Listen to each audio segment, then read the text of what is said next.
예수님께서 겟세마네 동산에서 기도하시고 또 공회에서 파송된 자들에 의해서 순순히 잡히셨습니다.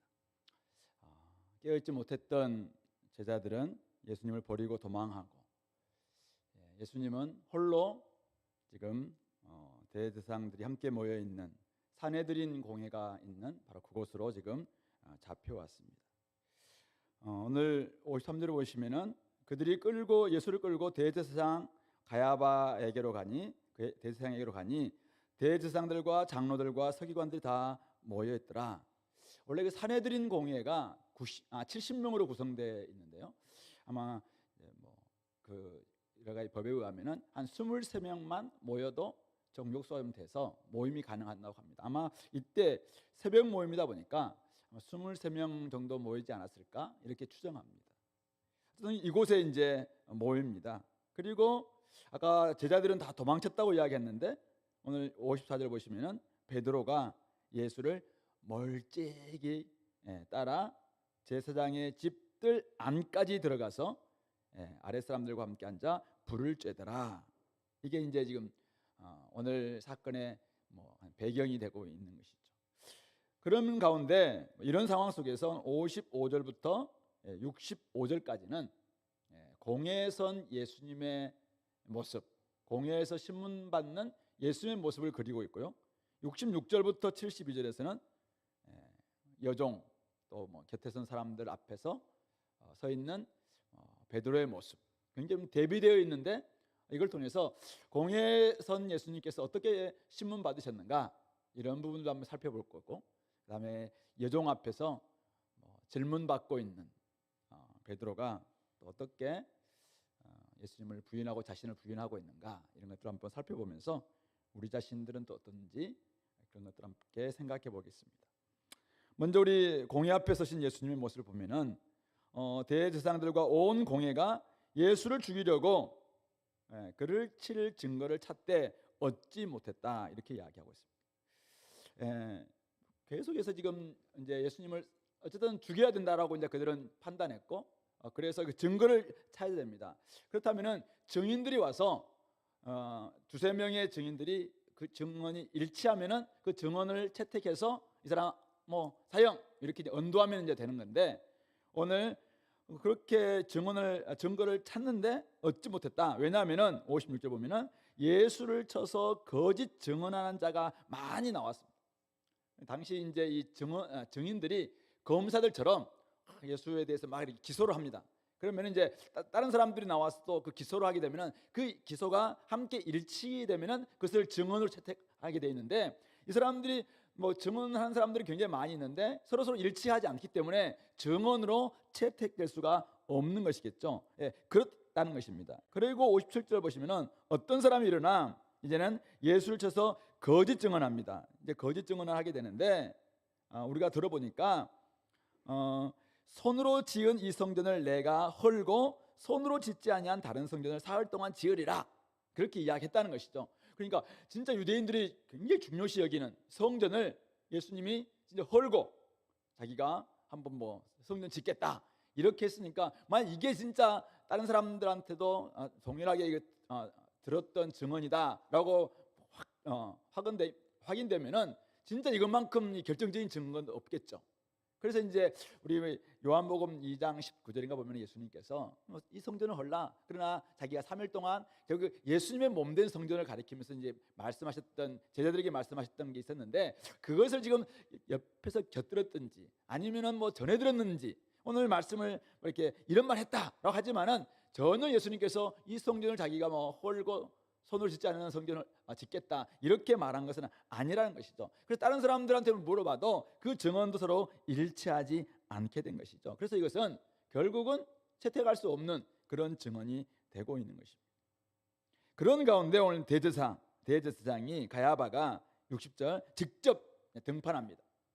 그래서 증언한 사람, 증언자들 계속 나왔는데 이게 증거로서 채택이 안 되니까 이래 가지고는 밤새도록 할 것 같으니까 본인이 직접 한번 이제 질문을 던지는 것이죠.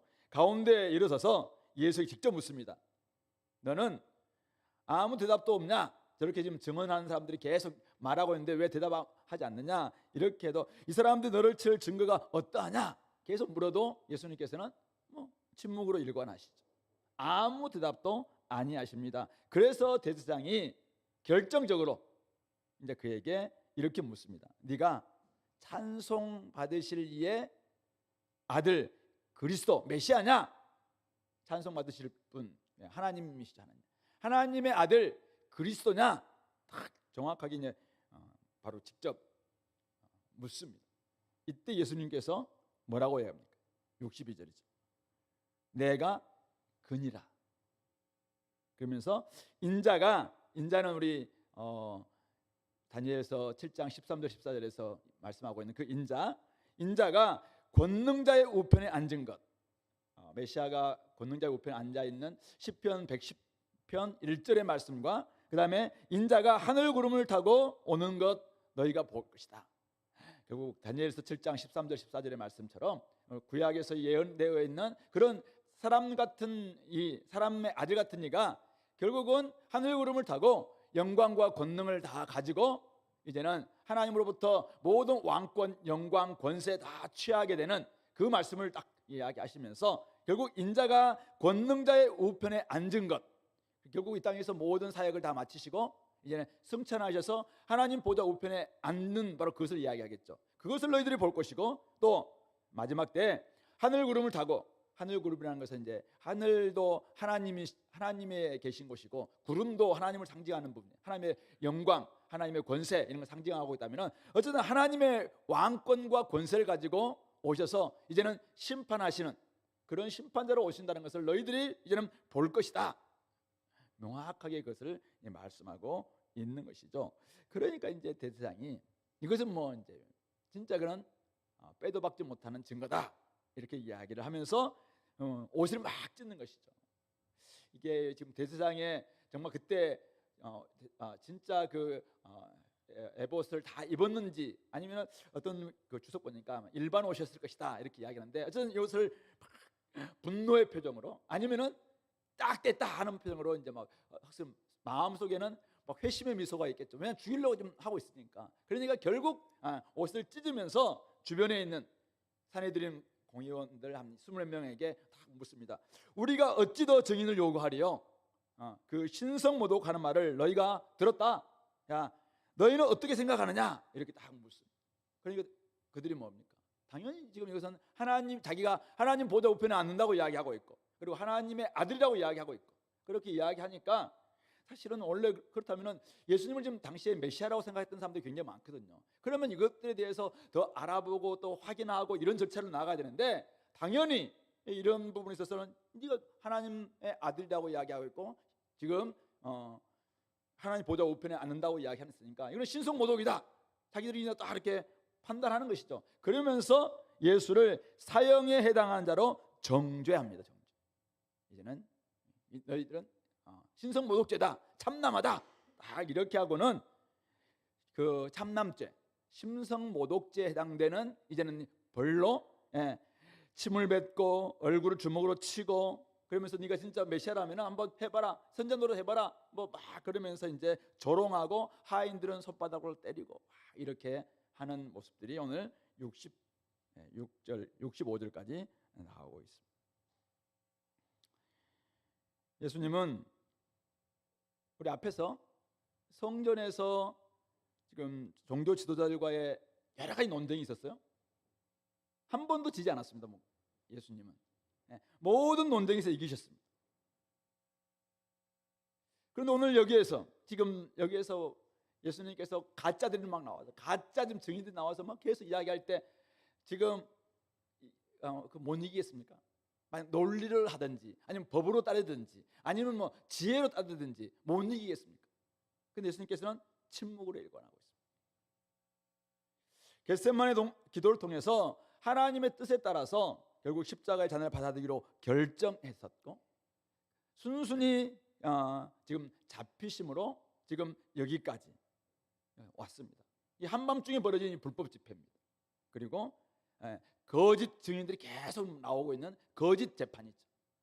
그리고 이미 뭐 신성 메시아라고 이야기했다면은 거기에 걸맞는 또 뭐 질문을 던진다든지 아니면 증거를 네가 한번 내봐라든지 계속 이렇게 함으로 말미암아 그것을 확인하는 절차도 거치지 않은 아주 이거는 불이한 재판입니다. 이미 자기들은 답을 딱 만들어 놓고 정답을 만들어 놓고 그냥 그것을 지금 가지고 말 딱 꺼내기만 하면은 딱 일치했다 해가지고 죽이려고 하는 아주 불이한 재판이죠.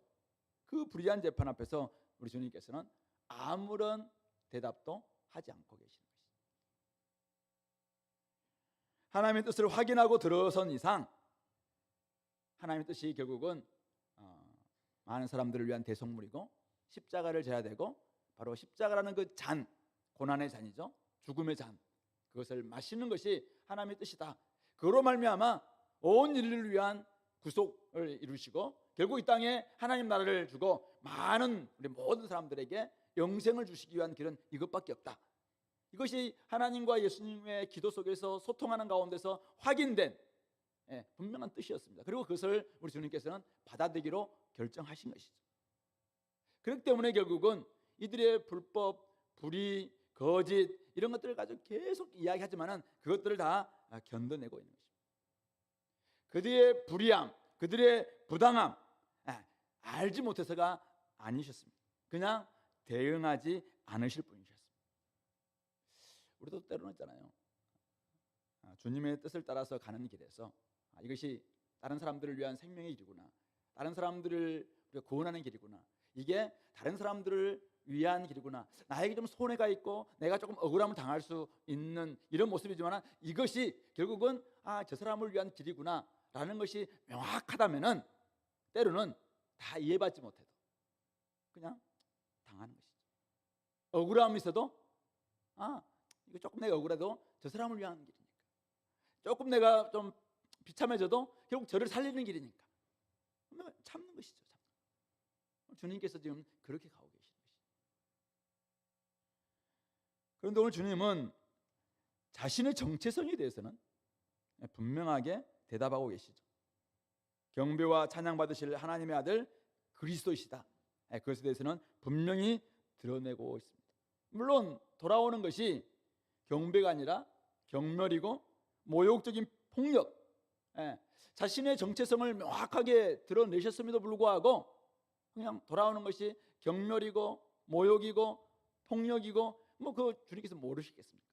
그럼에도 불구하고 이 부분에 대해서는 명확하게 그들에게 알리는 것이죠. 마타, 나는 하나님 보좌 우편에 앉을 것이고 하늘 구름을 타고 와서 이 땅을 온전히 심판하실 존재다. 이것은 그것에서 믿든지 안 믿든지, 그것으로 인해서 모욕을 당하든지 경멸을 당하든지 때로는 폭력적인 언사를 당할지라도 이것은 명확한 사실이고 진실이고 진리이기 때문에 이거에 대해서는 우리가 타협하지 않는 것이죠. 예수님이 지금 그렇게 나오고 계시는 것입니다. 우리는 오늘 이 53절부터 65절에서 경배의 대상이신 예수님을 경멸하고 모욕하고 사형에 해당한다 이렇게 정죄하는 사람들, 이들이 어떤 사람들인가? 산헤드린 공의회, 이스라엘을 대표하는 아주 잘 믿는다는 사람들이죠. 바리새인들과 사두개인들과 장로들과 율법에 대해서 박사라고 하는 서기관들, 이런 사람들이 지금 하나님의 백성임을 자처하는 자들이고 종교를 대표한다는 이런 사람들이 지금 경배의 대상이신 예수님을 경멸하고 자기들이 뭔데 하나님의 아들 그리스도를 확인도 해보지 않고 좀 더 확인해 보면 얼마든지 알 수 있는 게 많겠습니다. 근데 이미 답은 자기들 마음속에 정해져 있는 거잖아요. 자기의 교리, 자기 나름대로 전통, 자기 나름대로의 논리 딱 이미 정해져 있으니까 더 나아가지도 않습니다. 내가 그동안 배워왔던 어떤 것 딱 서 있으니까 그것 가지고 그냥 판단하는 것입니다. 은혜와 사랑을 베푸시는 주님을 제대로 알지 못하기 때문에 결국 주님을 이렇게 취급하고 있는 것입니다. 왜 이들이 이렇게 예수님을 죽이려 하고 있는가? 그 근본적인 이유가 뭐예요? 자기를 지키기 위해서, 자기 기득권 지키려고, 자기 전통, 자기들이 만들어 놓은 교훈, 자기들이 만들어 놓은 유전 그거 지켜내려고 뭐 명목은 하나님의 성전이 어떻고 뭐 율법이 어떻고 안식이 어떻고 이야기하잖아요. 근데 결국 그들은 자기를 지켜내려고 그러죠. 자기들이 누려왔던 권력을 유지해 주었던 그 체제, 이 성전 체제, 거기에서 뭐 얼마나 많은 이 검은 돈이 들어왔는지 몰라요. 근데 그 체제를 무너지면은 안 된다. 이게 사실은 겉으로 한 번도 이야기하지 않습니다. 근데 속에는 결국 이것 때문이지, 이것 때문에. 이게 무너지면 안 될 것 같은 이 불안감이 있죠. 주님은 지금 새로운 시대를 만들어내려고 했고, 새로운 새 포도들을 만들어내고 있고, 새로운 복음을 지금 제시하고 있고, 새로운 진짜 하나님이 주시는 평강의 시대를 그들에게 주려고 하고 있는데도 불구하고 이들은 그거에 대해서 아예 귀를 닫고 있는 것입니다. 그러니까 잘 민다라고 생각하면서 도리어 예수님을 죽이는, 뭐 사형에 해당된다 이렇게 이야기하고 있는 것입니다. 우리도 우리 자신을 돌아보지 않으면은 세상과 똑같아집니다. 기도를 하되 하나님의 뜻 앞에서 자신의 뜻을 초래하는 법을 배우지 않으면은 기도가 무기가 되고 기도가 자기 욕망을 점점 키우는 이런 모습이 될 수 있습니다. 기도한다면은 기도 앞에서 어떻게 기도해 보십시오. 기도한다는 게 뭡니까?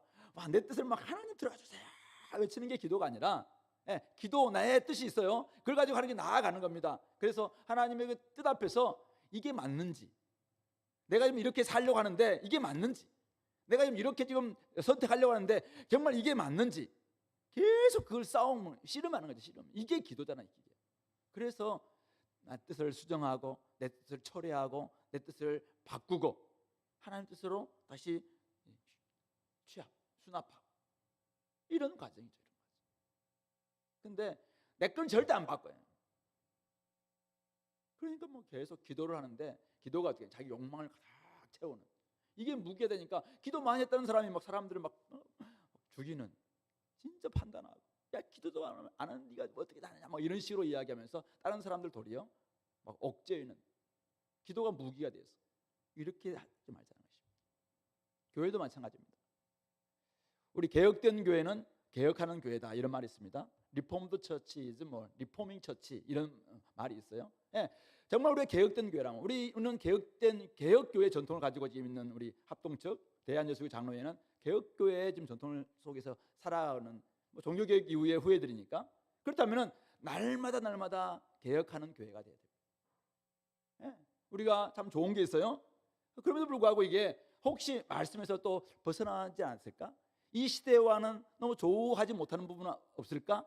그런 부분을 보면서 어떻게 하면 이 말씀이, 오늘 이 진리가 어떻게 하면 이 시대를 좀 새롭게 다가갈 수 있을 것인가를 생각하면서 진리를 바꾸지 않으면서 메시지를 바꾸지 않으면서 또 방법도 바꿔보고 또 여러 가지 스킬도 바꿔보고 이렇게 하면서 계속 이렇게 변혁되지 않으면은 사실은 우리가 가지고 있었던 하나의 그 전통, 하나의 어떤 부분이죠. 이것 가지고 그냥 사람들을 막 못살게 굴릴 가능성이 있다는 것입니다.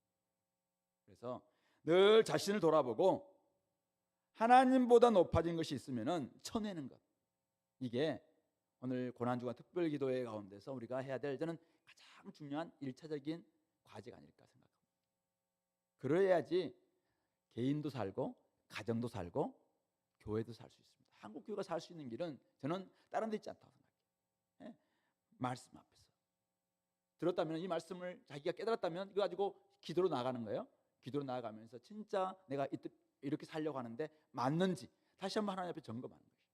그러면서 우리가 그것이 딱 확정되는 순간 어제 같은 것처럼 행동 파라미는 좀 더 숙고하는 가운데서 딱 시도하는 것이고, 묵상 파라미는 조금 더 한 발 먼저 나가서 한번 행동해 보면서 딱 시도해 보는 것이고, 이렇게 하면서 나아갈 때 하나님께서 기뻐하는 것이 아닌가 생각합니다.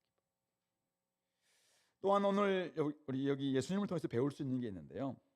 공의 앞에 서신 예수님, 억울함에 대해서는 침묵을 지켰고 정체성에 대해서는 분명한 고백을 했습니다. 물론 그 결과는 주먹, 손바닥이었지만 어쨌든 우리 주님께서 억울함에 대해서는 침묵, 그러나 정체성에 대해서는 분명한 고백, 이게 오늘 우리 성도들이 이 땅 가운데서 우리가 살아갈 때 해야 될 스탠스가 아닐까. 언제나 우리는 이 땅에서 우리 공의 앞에 설 때가 있습니다. 광장 앞에 설 때가 있어요. 많은 사람들 앞에서 내가 누구인지, 내가 그리스도인으로서 살아가야 될 때가 있습니다. 가정에서도 그렇고 우리 학교나 직장에서도 마찬가지예요. 우리가 광장 앞에 서 있는 우리 교회, 우리가 서서 있을 때 우리는 억울함에 대해서 너무 항변하면서 정작 내가 그리스도인으로서 지켜야 될 본분에 대해서는 입 닫고 살아갈 때가 얼마나 많습니다. 그런데 오늘 예수님은 억울함, 오해받는 일, 이런 부분에 대해서는 받자, 이런 태도로 지금 일관하고 있습니다. 이미 하나님 뜻을 딱 명확하게 있으니까 때로는 다 풀고 갈 수 없어요. 저도 목회하면서 또 살아가면서 사실 어떨 때는 오해받기도 하고 억울한 일도 있기도 하고 막 있어요. 근데 다 풀면은 어떨 때는 풀려고 하니까 더 오해가 쌓여. 그럴 때 어떻게 합니까? 하나님만 아십니다. 풀려고 시도했다가 더 쌓이니까 이건 안 되겠구나. 그 말에 꼬투리 잡고 막 이렇게 하니까 안 되겠다. 그래서 어떻게 합니까? 그냥 참는 것이죠. 침묵. 하나님 앞에 나아갑니다. 주님만이 아십니다. 이렇게 기도하면서 나아가는 것이죠. 그렇게 하면은 언제 때가 되는 순간, 때가 되면은 자비하신 주님께서 결국은 풀어주시는 것입니다. 그가 결국 그냥 우리에게 있는 여러 억울함, 오해, 또 힘듦, 사람들 당하는 것들 막 이런 것들 있잖아요. 그냥 짊어지고 가세요.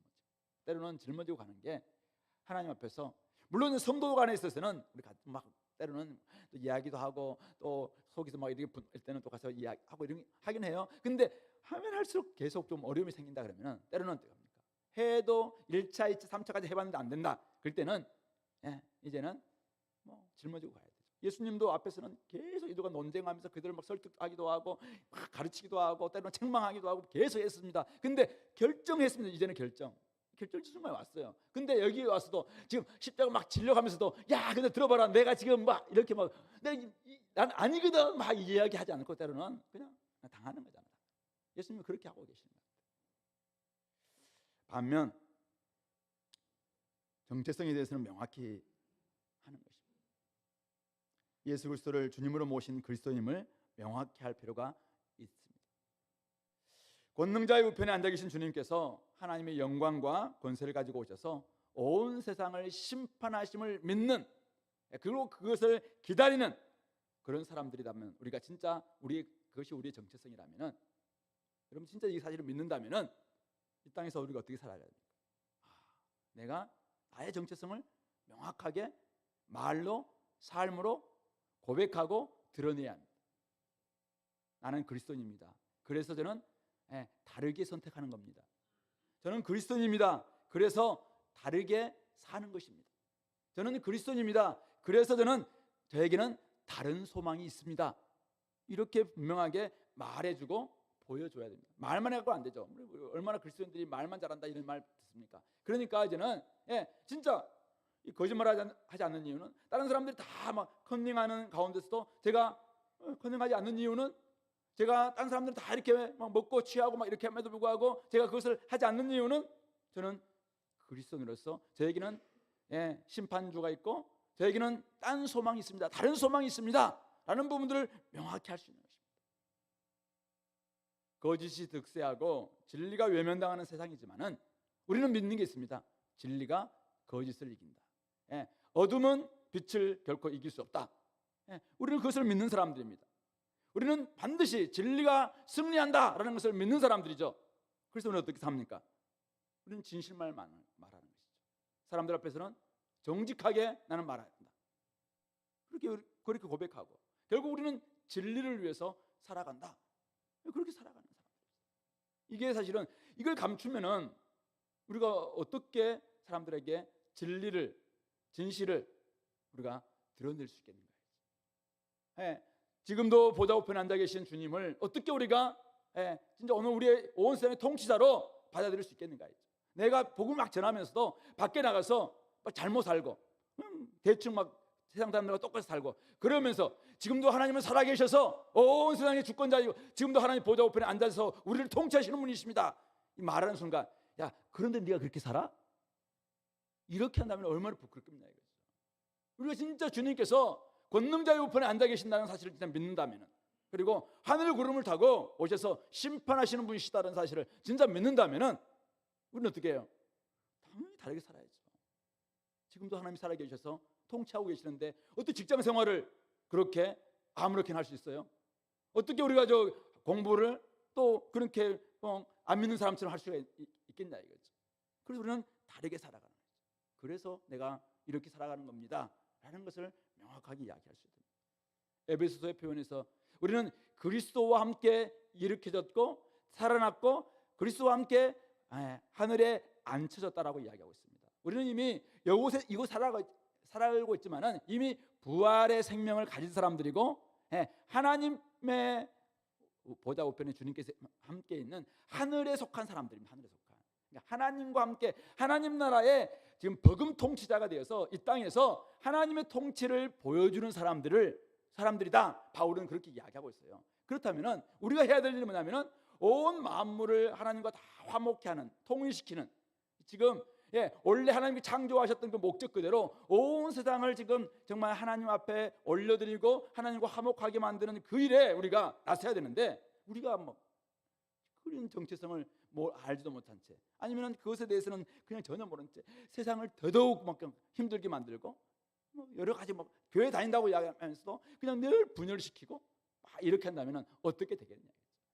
그런 점에서 우리는 참된 통치자 그리고 최고 재판장이 바로 우리 주님이시다 라는 사실을 진짜 신뢰한다면, 믿는다면은 아무리 곱지 않는 시선으로 바라보는 세상 속에서 우리가 살고 있다 할지라도 우리 정체성에 대해서는 명확하게 하면서 좀 의연하고 꿋꿋하게 주님을 따라가는, 그런 일 하면서 억울한 일 당하는 겁니다.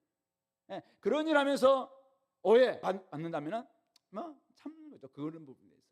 근데 정체성을 드러내는데 막 참고 내가 진짜 의인다운 삶을 보여야 되는데 그것을 견디고 그렇게 해서는 안 된다. 거꾸로 우리가 해서는 안 되겠습니다. 그래서 오늘 주님께서 보여주셨던 것처럼 오늘 우리가 아무리 불의한 세상, 지금도 여전히 불의한 세상이에요. 주님께서 오시는 그날까지 이 세상은 계속 불의함이 늘어날 수 있다고 생각해요. 그러나 주님은 우리에게 이 땅 가운데서 우리를 하나님의 왕과 같은 제사장으로서 신분을 딱 주시면서 한번 살아내라라고 말씀하고 있습니다. 그런 점에서 우리가 그렇게 살아갈 수 있는, 오늘 예수님이 보여주셨던 것처럼 억울함, 좀 오해 이런 것들은 좀 견디고 참고, 그러나 정체성에 대해서는 명확히 드러낼 수 있는 그런 삶을 우리 공동체가 살아낼 수 있기를 바랍니다. 두 번째, 이제 오늘 우리 요정 앞에 선 우리 베드로의 모습을 보겠습니다. 우리 66절 보면은 예수님이 신문 받는 동안 베드로는 아랫뜰에 있어요. 대제사장의 여종, 요한복음에 보면은 문 지키는 여종이라고 되어 있는데, 어쨌든 문 지키는 여종 하나가 이 불 쬐고 있는 베드로를 주목해서 다 쳐다보면서 말합니다. 당신 나사렛 예수와 함께 있었죠? 이렇게 딱 묻는 겁니다. 당신 나사렛 사람, 나사렛 예수와 함께 내가 있는 거 봤는데, 딱 이렇게 이야기하는 거죠. 그러니까 베드로가 68절 보시면은 부인하여 아니라고 딱 이야기하면서 나는 네가 말하는 것이 무엇인지 알지도 못하고 깨닫지도 못하겠다. 이 무슨 말이에요 지금? 전혀 모르거든. 딱 이렇게 이야기하는 것입니다. 그리고는 이 분위기가 심상치 않으니까 자리를 딱 피해서 뜨려고 합니다. 근데 오늘 거기 앞뜰로, 지금 아랫뜰에 있다가 앞뜰로 나갈새 2번 되죠. 2번 밑에 보시면은 어떤 사본에는 끝에 마침 닭이 울더라가 있습니다. 그러니까 어떤 사본에는 이때 닭이 울었다, 첫 번째 닭이 울었다 이렇게 이제 기록하고 있습니다. 근데 지금 베드로는 그 닭 울음소리도 이제 듣지 못하고 안 들었는지 아마 들어도 상관없는지 그냥 나갑니다. 나가는데 이 여종이 사실은 여종도 굉장히 조금 끈기를 가지고 계속 집요해요. 여종이 그를 보고는, 나가는 우리 베드로를 보고는 옆에 있는 사람에게, 곁에 있는 사람에게 이 사람 그 도당이다, 그 무리다, 분명히 내가 봤다, 막 이렇게 이야기하는 겁니다. 그러니까 베드로가 나가면서도 조용히 하고 나가면 되는데 쳐다보면서 아니거든. 어쨌든 부인했다. 딱 보면서 아니라 막 이렇게 하면서 나갔다는 것이죠. 그리고는 조금 후에 이제 밖에 지금 이제 앞뜰로 나갔어요.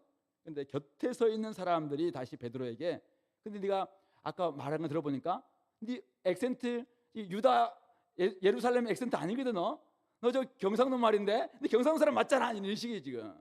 그러면서 너 지금 갈릴리 사람인데 네 딱 액센트 보니까 갈릴리 사람인데 참으로 그 도당 맞네, 이렇게 딱 이야기하는 거예요.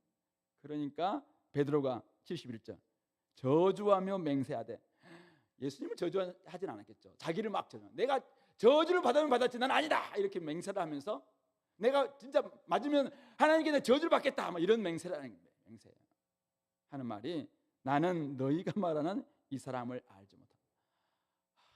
이 말할 때 얼마나 부끄러웠을까요? 그런데 그때 닭이 곧 두 번째 울었다, 이렇게 기록하고 있습니다. 닭이 어떻게 울었을까요? 아이고 부끄러워라, 아 쪽팔려. 이에 베드로가 예수께서 자기에게 하신 말씀, 곧 닭이 두 번 울기 전에 네가 세 번 나를 부인하리라 하심, 이거 며칠 전에 한 말이 아니에요. 바로 전날, 그날, 바로 그날. 그러니까 지금 12시가 지났을 테니까 바로 그 전, 지금 밥 먹고 난 다음에 막 너희들 막 나를 부인할 것이다, 흩어질 것이다 할 때, 무슨 말입니까? 저는 절대 아닙니다. 야, 네 닭 울기 전에 네 세 번 나를 부인한다, 그렇게 이야기했는데, 아닙니다, 저는 죽을지언정 주님을 버리지 않겠습니다. 이 13장에 나온 내용이 아니라 14장에 나온 내용이에요. 같은 날 지니까, 그러니까 지금 밤사이에 일어난 몇 시간 전에 있었던 이야기예요. 근데 그 말씀을 이제 그때서야 기억되어서 그 일, 자기가 주님을 부인한 그 일을 생각하고 울었다, 그렇게 이야기하고 있습니다. 닭도 울고 베드로도 울고. 오늘 여종 앞에 선 베드로, 공의 앞에 서신 예수님과는 너무나 대조적인 모습, 너무나 대비되는 모습. 온 공의 앞에서 예수님은 떳떳하고 의연하게 신문을 받으셨습니다. 반면 오늘 베드로는 대제사장의 여종 앞에서 부끄러운 모습으로 일관하고 있습니다. 종교 권력을 당시에 우리 입법, 사법, 행정 모든 권력을 다 가지고 있었던 이 산헤드린 공의회, 사실 무서운 삼권을 다 가지고 있었기 때문에 종교, 영적인 권세까지 다 들고 있었으니까 이 이스라엘의 이 산헤드린 공의회는 엄청난 권세를 가지고 있는 권력기관입니다. 근데 그 앞에서 예수님은 떳떳한데, 오늘 이 대제사장의 여종, 이 여종은 물론 대제사장의 여종이니까 권세가 좀 있을까요? 근데 여종이잖아요, 여종. 그리고 문 지키는 여종. 근데 그 앞에서 오늘 베드로는 세 번씩이나 예수님을 부인합니다. 아니, 자기를 부인하는 거죠. 자기를. 아까 이야기했던 자신의 정체성을 부인하고 있는 것입니다. 나 그리스도는 아니다, 나 예수님 믿는 사람 아니다, 나 예수 제자 아니다, 나 갈릴 사람 아니다, 나 그 도당 아니다, 맞으면 내 저주를 받는다, 이게. 와, 어떻게 이렇게 할 수가 있냐, 어떻게 이렇게 할 수가 있냐.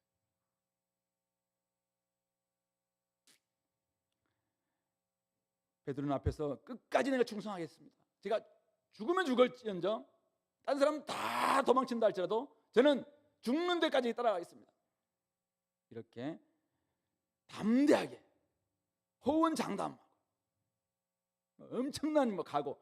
베드로는 항상 그랬잖아요. 워낙 이 뇌에서 가슴을 거치지 않고 바로 튀어나오는 사람이다 보니까 늘 이렇게 하는데, 어쨌든 그 장담, 그 예수님 앞에 담대한 시인, 담대한 인정, 내가 충성하겠습니다라는 그 고백, 이것이 내가 불충성, 나의 예수님을 부인, 이것을 막아주지 못한다는 것입니다.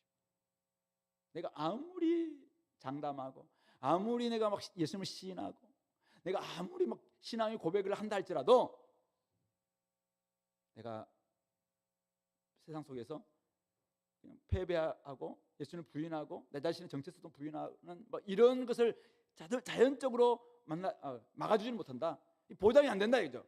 그걸 지금 엄숙하게 보여주고 있는 사인이죠. 만약 우리가 확실한 신앙 고백을 가지고 있고 충성에 대한 담대한 내가 하나님 앞에서 결단을 가지고 있다 할지라도 만약 주님께서 말씀하셨던 것처럼 네가 닭 울 때에도 깨어있지 않는다면 무너질 수 있다. 닭 울 때를 예수님께서 어떤 의미에서, 그러니까 지금 이 현장을 예수님께서 감안하면서 그 비유를 드시면서 저물 때나 밤중일는지 닭 울 때일는지 이렇게 표현했는지, 아니면 우리 삶 가운데서 닭이 유대에서는, 제가 찾아보니까 윌리엄 레인이라는 분이 굉장히 그 마가복음의 권위자이신데, 이분이 이제 유대에서 살아가면서 보니까 평균적으로 이 새벽에 닭이 한 3번 정도 운대요. 3번 정도 우는데, 한 번 울 때 한 3분에서 5분 정도 이렇게 닭이 우는데, 첫 번째부터 두 번째까지 한 1시간, 그리고 두 번째부터 세 번째까지 한 1시간 간격으로 울어서 마지막 세 번째 울고 난 다음에 조금 지나면은 새벽이 온다, 이렇게 이제 기록 그 주석에 적어놨더라고요. 뭐 그분이 살아가면서 아마 확인한 부분이라고 하니까 우리 한번 봅시다. 중요한 거는 예수님께서 그러니까 네가 2번 올 때, 그러니까 아직 새벽까지는 안 오고 그렇게 할 때 네가 나를 지금 한참 비몽사몽할 수 있는 시간이잖아요. 그때가 새벽이 한 5시 온다 치면은 닭이 한 4시쯤에 울었다. 뭐 두 번째 닭이 아니면 막 3시 울었다 하면 그 시간이 우리가 얼마나 피곤할 때입니까? 근데 그때도 우리가 닭은 꼭 끼워 새벽이 곧 온다라는 걸 이야기하는데, 우리는 그때도 정신 차리지 않으면은 얼마든지 주님을 부인할 수 있고, 또한 내가 제대로 사실은 살 수 없다라는 것을 주님께서 말씀하시면서 닭 울 때라도 너희들이 깨어 있어야 된다, 그렇게 말씀하고 있는 것 같습니다. 오늘 이 베드로의 이런 이 사건은 우리에게 경고와 격려를 함께 주고 있다고 생각하는데요. 첫 번째 경고죠.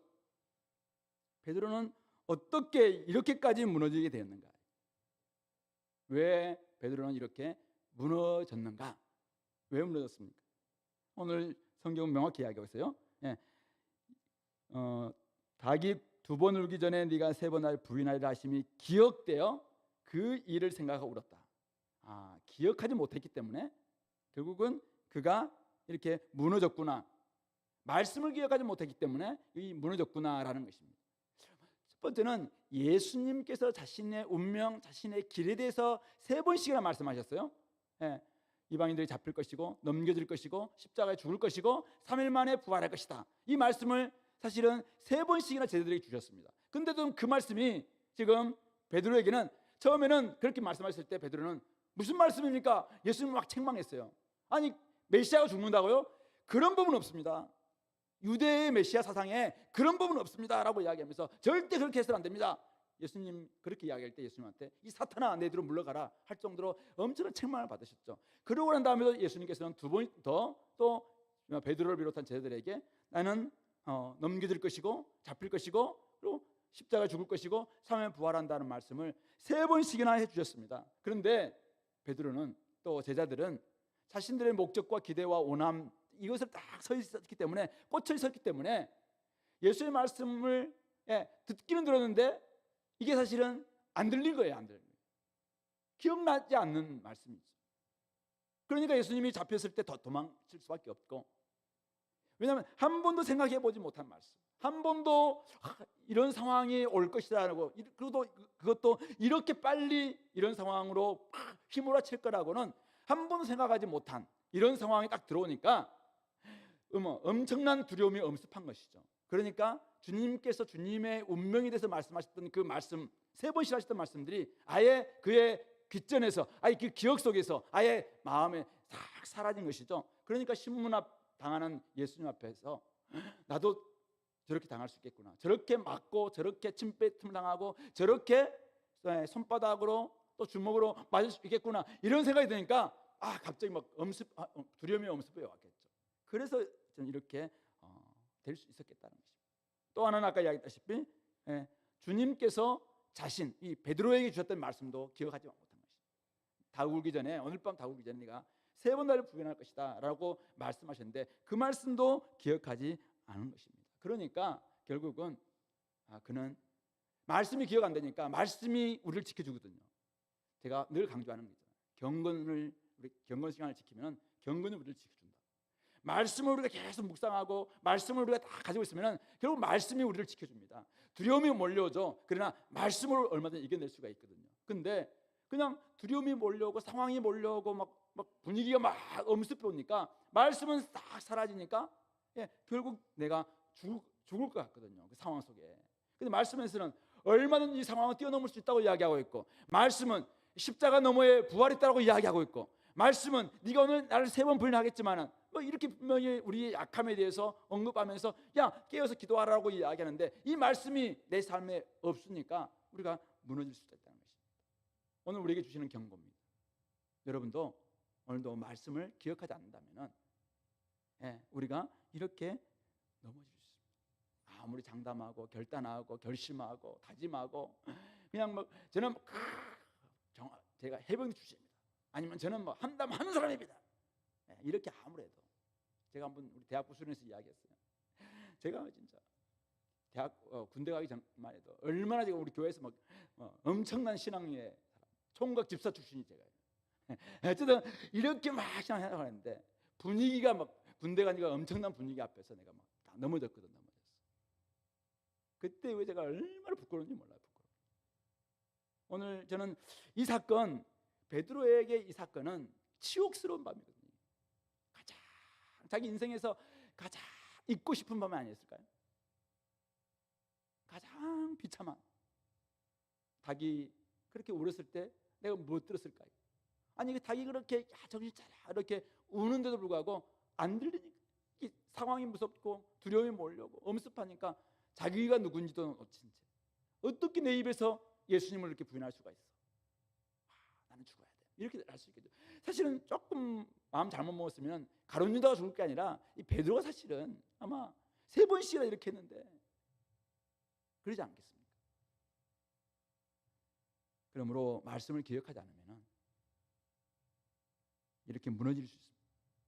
말씀이 우리를 지켜줄 수 있도록 여러분들이 말씀을 기억하시고, 말씀이 여러분들을 늘 지켜줄 수 있는 방파제가 될 수 있도록 다 이렇게 말씀의 칼도 있지만은 어쨌든 말씀이 오늘 우리가 또 복음이라는 방패를 가지고, 믿음이라는 방패를 가지고 어쨌든 이겨낼 수 있도록 여러분들 한번 말씀이 여러분들 사람들을 어떻게 말씀하고 있는지, 말씀에는 다양한 것이 우리 있잖아요. 이런 부분들을 여러분들 잘 묵상하시고 그런 가운데서 지켜낼 수 있기를 바랍니다. 또한 결국은 왜 무너졌을까? 우리 주님께서 앞에서 이야기했던 바로 그거죠. 깨어있지 못하기 때문에. 닭 울 때 깨어있지 못. 닭 울 때라도 깨어있으라. 깨어있어 기도해라. 그래야지 아까 영적인 감각이 생기고 영적인 능력을 얻을 수가 있는 것입니다. 영적인 감각이 없고 영적인 능력이 없으니까 결국 우리는 무너질 수밖에 없다는 것입니다. 깨어있어 기도한다는 말은 주님의 뜻, 주님의 때, 주님의 방식을 깨닫고 영적인 감각과 분별력을 새롭게 한다는 그런 뜻입니다. 그러니까 앞에서 우리가 봤던 것처럼 저물 때 깨어있지 못했습니다. 베드로가 저물 때 깨어있지 못하니까 어떻게 합니까? 당연히 주님과 함께 기도하지 못했고, 그래서 육신의 연약함 때문에 주님의 뜻도 알지 못하고 주님의 방식이나 주님의 때도 깨닫지 못하니까 계속 이렇게 잠에 취할 수밖에 없다는 것입니다. 밤중에 깨어있지 못함으로 말미암아 칼을 가지고 오는 사람들 앞에서 깨어있지 못하니까 그냥 자기도 그냥 칼을 쉽게 뽑아서 그냥 같이 맞대응하는 이런 모습으로 실패했던 것을 우리가 봅니다.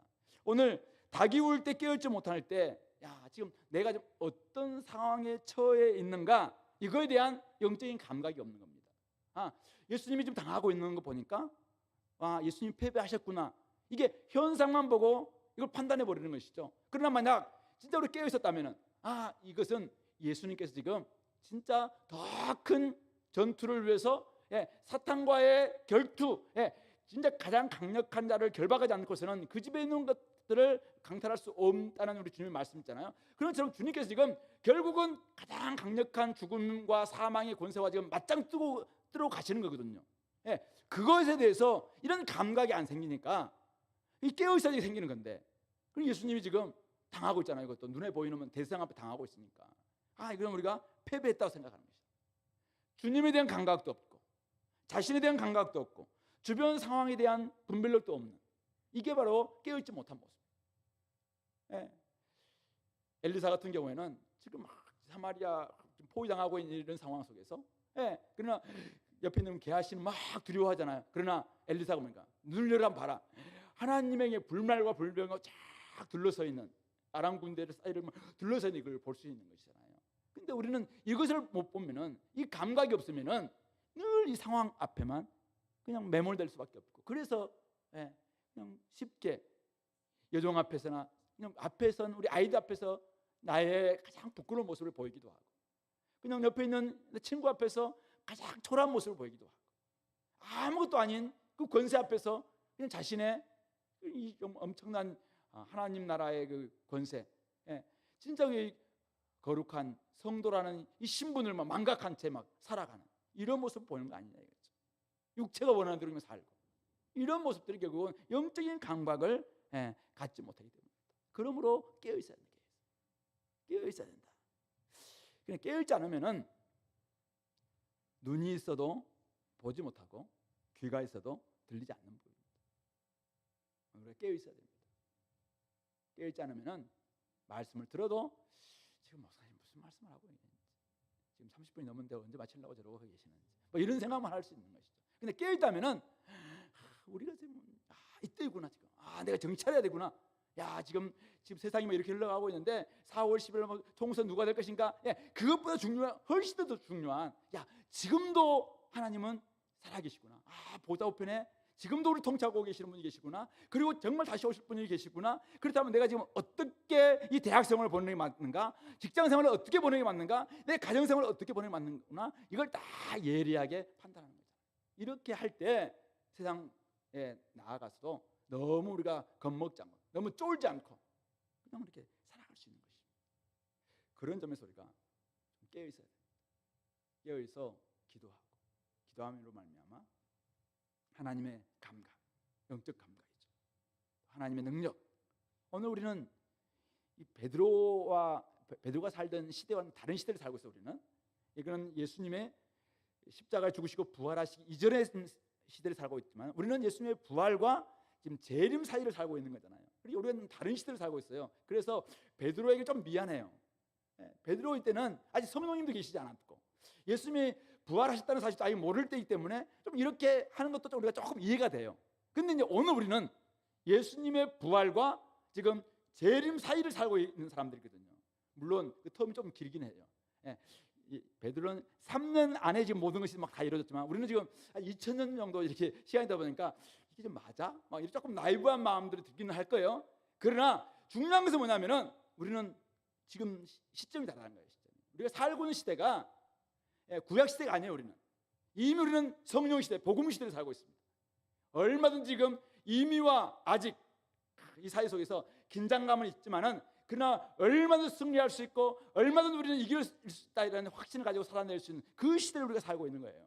그러니까 여기서는 우리가 진짜 마음껏 한번 우리에게 주신 능력을 가지고 확 발휘한다면 얼마든지 우리가 여기서 멋진 생활을 할 수 있습니다. 그래서 그렇게 우리가 감각을 키워야 되겠다. 오늘 베드로가 우리에게 주는 위로와 격려가 있다면 바로 이것입니다. 오늘 베드로가 3번씩이나 저주하고 맹세해서 주님을 모른다고 부인하고, 닭이 정말 울 때 자기도 막 엄청 울고 이렇게 됐는데, 베드로는 그것으로 인생을 끝내지 않았다는 사실이죠. 성경이 우리에게 주는 위로나 격려는 뭐예요? 그랬던 베드로가 가장 절망적인 밤, 가장 치욕스러운 밤, 가장 자신이 미웠을 그 밤을 보냈던 베드로가 이미 엎질러진 물 같고, 이미 상황은 끝난 것 같고, 이미 너무 늦은 것 같은 이 베드로가 나중에 주님께서 부활하시고 난 다음에 그에게 만나 주셔서 그를 3번씩이나 네가 나를 더 사랑하느냐 이런 물으시면서 이런 상황을 다시 한번 만들고는 그를 회복시켜서 그를 나중에는 어떻게 합니까? 수많은 사람들을, 실패했던 사람들을, 넘어지는 사람들을 일으켜 세우는 그런 사람들로 지금 보내고 있다는 사실이죠. 혹시 지금 나는 틀렸어, 너무 늦었다고 생각하시는 분이 계십니까? 가장 늦었다고 생각하는, 너무 늦었다고 생각할 때가 가장 빠른 때다, 뭐 이런 말이 있잖아요. 그럴 때 이미 우리는 끝난 게 아니라 다시 시작할 수 있는 것입니다. 그러므로 다시 우리가 기회를 얻을 수 있는 것입니다. 베드로가 오늘 우리에게 그렇게 우리를 권면합니다. 야, 형제, 자매, 나 공적으로 부인했지만 공적으로 회복된 사람이야. 얼마든지 너도 예.